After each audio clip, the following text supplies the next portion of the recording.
Hello friends, എല്ലാവർക്കും ഈ ഒരു വീഡിയോയിലേക്ക് സ്വാഗതം. This video is exclusively for HSA English aspirants. ഇതൊരു Q&A സീരീസ് ആയിട്ടാണ് പ്രിപ്പയർ ചെയ്തിരിക്കുന്നത്. ഇന്ന് തൊട്ട് എല്ലാ ദിവസവും ഒരു വീഡിയോ അപ്ലോഡ് ചെയ്യുന്നതായിരിക്കും. HSA ഇംഗ്ലീഷ് സിലബസിൻ്റെ ബേസിസിലുള്ള വീഡിയോസാണ്. അതിൻ്റെ ബേസിസിൽ പ്രിപ്പയർ ചെയ്തിട്ടുള്ള ക്വസ്റ്റ്യൻസ് ആയിരിക്കും ഇതിൽ വരുന്നത്. ആൻഡ് ഓരോ വീഡിയോയിലും 10 ക്വസ്റ്റ്യൻസ് വെച്ച് അപ്ലോഡ് ചെയ്യാനായിട്ടാണ് ഉദ്ദേശിക്കുന്നത്. So that it will be helpful for you to study. പെട്ടെന്ന് തന്നെ പഠിച്ചെടുക്കാനായിട്ട് സാധിക്കും. സോ ഓരോ ദിവസവും 10 ക്വസ്റ്റ്യൻസ് വെച്ചാണ് ഇത് പ്രിപ്പയർ ചെയ്തിരിക്കുന്നത്. And it is not only for HSA English aspirants but for those who are preparing for NET, SET and also for KTET. Okay, and ഈ ഒരു വീഡിയോ പോയട്രിയുടെ ഇതിൽ HSA ഇംഗ്ലീഷ് സിലബസിലെ പോയട്രി മോഡ്യൂളിൻ്റെ ബേസിസിലുള്ള ക്വസ്റ്റ്യൻസ് ആണ് ഇതിൽ വന്നിരിക്കുന്നത്. 10 questions ആണ് ഈ ഒരു വീഡിയോയിലും പറഞ്ഞിരിക്കുന്നത്. So we can move on to the questions.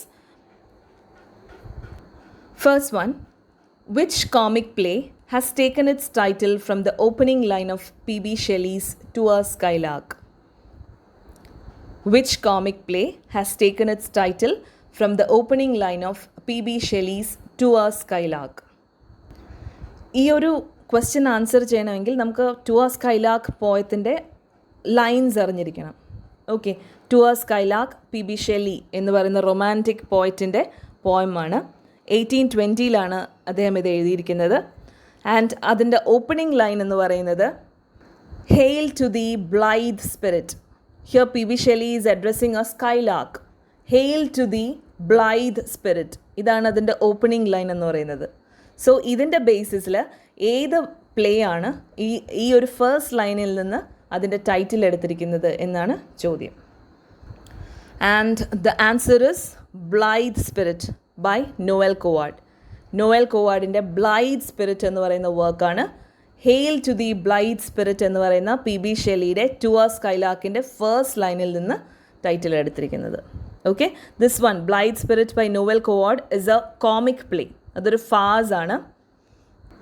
1941 ഒരു കോമിക് പ്ലേ ആണ് ഈ Blithe Spirit. Okay, so the answer is Blithe Spirit by Noel Coward. Next question, who published Shakespeare's sonnets in 1609? ഷേക്സ്പിയറിൻ്റെ സോണറ്റ്സ് അതിനെ 1609 പബ്ലിഷ് ചെയ്തത് ആരാണ്? വളരെയധികം familiar ആയിട്ടുള്ള question ആണ്. We know that Shakespeare has written 154 sonnets. 154 sonnets അദ്ദേഹം എഴുതിയിട്ടുണ്ട്. ഇതിനെയെല്ലാം ഈ സോണറ്റ്സിൻ്റെ എല്ലാം കളക്ഷൻ ആരാണ് പബ്ലിഷ് ചെയ്തത് എന്നാണ് ചോദ്യം. It was in the year 1609. The answer is Thomas Thorpe. Thomas Thorpe published Shakespeare's sonnets in the year 1609 in quarto form. Okay. Third question. The biblical allusion in sonnet number 121, I am that I am, is taken from. ഏത് ബുക്കിൽ നിന്നാണ് ഈ ഒരു line എടുത്തിരിക്കുന്നത് എന്നാണ് ചോദിച്ചിരിക്കുന്നത്. Sonet number 121 William ഷേക്സ്പിയറിൻ്റെ Sonet ആണ്. Sonet number 121 ഇതിലുള്ള ഒരു വരിയാണ് I am that I am. It's a biblical allusion and it is taken from which book? As I said earlier, Shakespeare 154 sonnets എഴുതിയിട്ടുണ്ട്. And the first 126 sonnets were addressed to a fair youth. ഒരു fair youthനാണ് ആദ്യത്തെ 126 വരെയുള്ള sonnets address ചെയ്തിരിക്കുന്നത്. So this one, sonnet number 121 belongs to the fair youth sequence. Okay, fair youth sequenceൽ വരുന്നതാണ് sonnet number 121. അതിനുശേഷമുള്ള 26 sonnets to a dark lady. And the last two were conventional poems. Okay, ഇതിൽ sonnet number 1 to 126 first 1 to 17 sonnets were called procreation sonnets. Okay, so sonnet number 121 I am that I am എന്നൊരു line ഉണ്ട്. അത് ഏത് ബുക്കിൽ നിന്നാണ് എടുത്തിട്ടുള്ളതാണെന്നാണ് ചോദിച്ചിരിക്കുന്നത്. It's a biblical allusion. Okay, ഈ സോണറ്റ് ആക്ച്വലി ഹിപ്പോക്രസിക്ക് എതിരായിട്ടാണ് അദ്ദേഹം പറയുന്നത്. ഇതിൽ I am that I am എന്ന് പറയുന്നത് I am what I am എന്നാണ് അദ്ദേഹം ഉദ്ദേശിക്കുന്നത്. That means I am not going to change. ആൾക്കാർ കുറ്റം പറയുന്നതിനനുസരിച്ച് ഞാൻ മാറുന്നില്ല എന്നാണ് അദ്ദേഹം ഇതിൽ പറയുന്നത്. സോ ഈ ഒരു ലൈൻ അത് എടുത്തിരിക്കുന്നത് the answer is Exodus, the book of Exodus. It is the second book of the Bible. Okay, so moving on to the fourth question, Who was the painter in My Last Duchess who painted the picture of the Duchess? My Last Duchess is a famous dramatic monologue by Robert Browning. Robert ബ്രൗണിങ്ങിൻ്റെ dramatic മോണലോഗാണ് My Last Duchess. അതിൽ ഒരു പെയിൻറ്റിങ്ങിനെ കുറിച്ച് പറയുന്നുണ്ട്. And who was the painter of that picture? Okay, who was the painter in My Last Duchess who painted the picture of the duchess? അതിൽ ഡച്ചസിൻ്റെ portrait paint ചെയ്തിരിക്കുന്നത് ആരാണ് എന്നതാണ് ക്വസ്റ്റ്യൻ. ഈ ഒരു പോയം ഡ്യൂക്കിൻ്റെ ലേറ്റ് ഡച്ചസിനെ കുറിച്ചാണ് പറയുന്നത്. ഡച്ചസിൻ്റെ ഒരു പെയിൻറ്റിങ് അതിനെക്കുറിച്ചാണ് ഇതിൽ പറഞ്ഞിരിക്കുന്നത്. And who was the painter of that portrait? And the answer is Fra Pandolf. So Fra Pandolf is the painter who is mentioned in My Last Duchess by Robert Browning.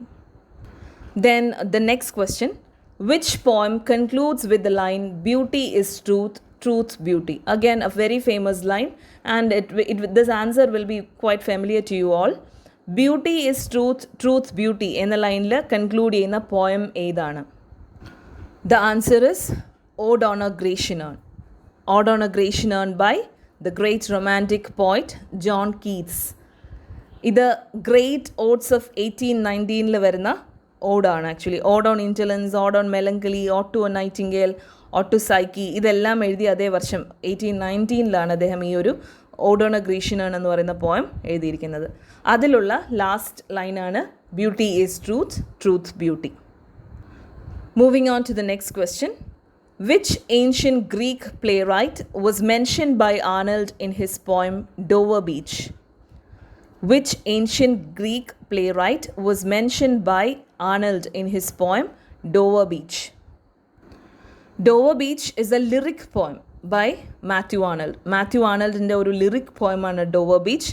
And ഇത് publish ചെയ്തിരിക്കുന്നത് 1867 1867 new poems എന്ന് പറയുന്ന കളക്ഷനിലാണ് ഈ ഒരു poem publish ചെയ്തിരിക്കുന്നത്. 1867 new പോയംസിൽ. Okay, ഇതിൽ അദ്ദേഹം ഒരു ഗ്രീക്ക് പ്ലേ റൈറ്റിനെ മെൻഷൻ ചെയ്തിട്ടുണ്ട്. ഏത് റൈറ്ററിനെയാണ് എന്നാണ് ക്വസ്റ്റ്യൻ. Answer is Sophocles. അതിലെ ലൈൻസ് ഇങ്ങനെയാണ്: Sophocles long ago heard it on the Aegean and it brought into his mind the turbid ebb and flow of human misery. ഇങ്ങനെയാണ് അതിൽ പറഞ്ഞിരിക്കുന്ന ലൈൻസ്. ഇതിൽ Matthew Arnold hears the sound of the സീയുടെ ശബ്ദം കേൾക്കുന്നതായിട്ട് പറയുന്നുണ്ട്. And ഇവിടെയാണ് Sophocles Greek playwright, അദ്ദേഹവും he heard the sound as he stood upon the shore of the ഏജൻസിയുടെ ഷോറിൽ അവിടെ നിൽക്കുമ്പോൾ അദ്ദേഹവും ഇതേ ശബ്ദം കേട്ടിട്ടുണ്ട് എന്ന രീതിയിലാണ് പോയത്തിൽ പറഞ്ഞിരിക്കുന്നത്. Next one, a valediction forbidding mourning was first published in the collection. In which collection was the poem a valediction forbidding mourning published? A valediction forbidding mourning, a very famous metaphysical poem by John Donne. John ഡണ്ണിൻ്റെയാണ് ഈ ഒരു poem. ഇത് ഏത് കളക്ഷനിൽ ആണ് publish ചെയ്തിരിക്കുന്നത് എന്നാണ് question. And the answer is songs and sonnets. Songs and sonnets published in the year 1633. 1633 publish ചെയ്ത collection songs and സോണറ്റ്സിലാണ് എ വാലഡിക്ഷൻ ഫോർബിഡിംഗ് മോർണിംഗ് എന്ന പോയം പബ്ലിഷ് ചെയ്തിരിക്കുന്നത്.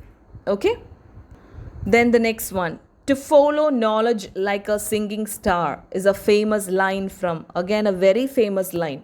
To follow knowledge like a singing star. ഈ വരി ഏത് പോയത്തിലേ ഉള്ളതാണ്? This line appears in the poem Ulysses. Ulysses എന്ന് പറയുന്ന ടെനിസൻ്റെ പോയത്തിലാണ് ഈ ലൈൻസ് വരുന്നത്. To follow knowledge like a singing star. This appears in the poem Ulysses by Alfred Lord Tennyson. Ulysses എന്ന് പറയുന്ന ടൈറ്റിലിൽ ജെയിംസ് ജോയ്സിയുടെ ഒരു നോവലും ഉണ്ട്. This poem is a blank verse poem by the Victorian writer Alfred Lord Tennyson. Dramatic മോണോലോഗിൻ്റെ ഏറ്റവും നല്ല എക്സാമ്പിളാണ് യുലീസസ് എന്ന് പറയുന്ന വർക്ക്. ടെനിസൻ്റെ വളരെ ഫേമസ് ആയിട്ടുള്ള പോയമാണ്. ബ്ലാങ്ക് വേഴ്സിലാണ് എഴുതിയിരിക്കുന്നത്. And it is an example for dramatic monologue. Next question, in which poem can we see the description of river Wye? River വൈനെ കുറിച്ചുള്ള ഡിസ്ക്രിപ്ഷൻ നമുക്ക് ഏത് പോയത്തിലാണ് കാണാൻ സാധിക്കുന്നത്? The answer is Tintern Abbey by William Wordsworth. അതിൻ്റെ full title എന്ന് പറയുന്നത് lines written a few miles about Tintern Abbey. lines written a few miles above Tintern Abbey. Tintern Abbey എന്നാണ് പറയുന്നത്. ആൻഡ് ഇതിൽ നമുക്ക് റിവർ വൈയുടെ ഡിസ്ക്രിപ്ഷൻ ഉണ്ട്. Okay, William വേർഡ്സ്വർത്തിൻ്റെ ഈ ഒരു പോയത്തിൽ we can see the description of Wordsworth's encounters with the countryside, okay, on the banks of the river Wye. And the last question of this video, when I consider how my light is spent, is a sonnet by. Once again, when I consider how my light is spent, is a sonnet by. ആരുടെ Sonet ആണ് ഇത്? ഇത് നമുക്ക് ചിലപ്പോൾ ഈ ഒരു സോണറ്റിൻ്റെ പേര് കാണുമ്പോൾ ചിലപ്പോൾ ഒരു കൺഫ്യൂഷൻ ഉണ്ടായേക്കാം. പക്ഷേ അത് പോപ്പുലറായിട്ട് മറ്റൊരു പേരിലാണ് അറിയപ്പെടുന്നത്. ആ പേര് കേൾക്കുമ്പോൾ വളരെയധികം ഫെമിലിയറാണ്. അതിൻ്റെ റൈറ്ററിനെ പെട്ടെന്ന് തന്നെ മനസ്സിലാവും. പക്ഷേ when I consider how my light is spent എന്ന് കാണുമ്പോൾ ഇത് ആരെഴുതിയത് എന്നതാണ് ചോദ്യം. The answer is John Milton. When I consider how my light is spent എന്ന് പറയുന്നത് ജോൺ മിൽട്ടൻ്റെ ഒരു സോണറ്റാണ്. Okay, it is also known as on his blindness. On his blindness എന്നും ഇതിനെ പറയും. സോ ആ ഒരു പേര് കേൾക്കുമ്പോൾ നമുക്ക് വളരെ പെട്ടെന്ന് തന്നെ ജോൺ മിൽട്ടൺ ആണ് റൈറ്റർ എന്ന് അറിയാം. So when I consider how my light is spend is actually the first line. Okay, first line of on his blindness. Okay, and the answer is, the writer is John Milton. So ഈ ഒരു video നിങ്ങൾക്ക് useful ആവുമെന്ന് പ്രതീക്ഷിക്കുന്നു. I think it will be helpful for you for your exams. And so if you like this video, please like, share and subscribe. And next video onwards, അടുത്ത ദിവസം തൊട്ട് എല്ലാ ദിവസവും ഇതുപോലുള്ള 10 questions വെച്ചിട്ടുള്ള വീഡിയോസ് അപ്ലോഡ് ചെയ്യുന്നതാണ്. So thank you so much.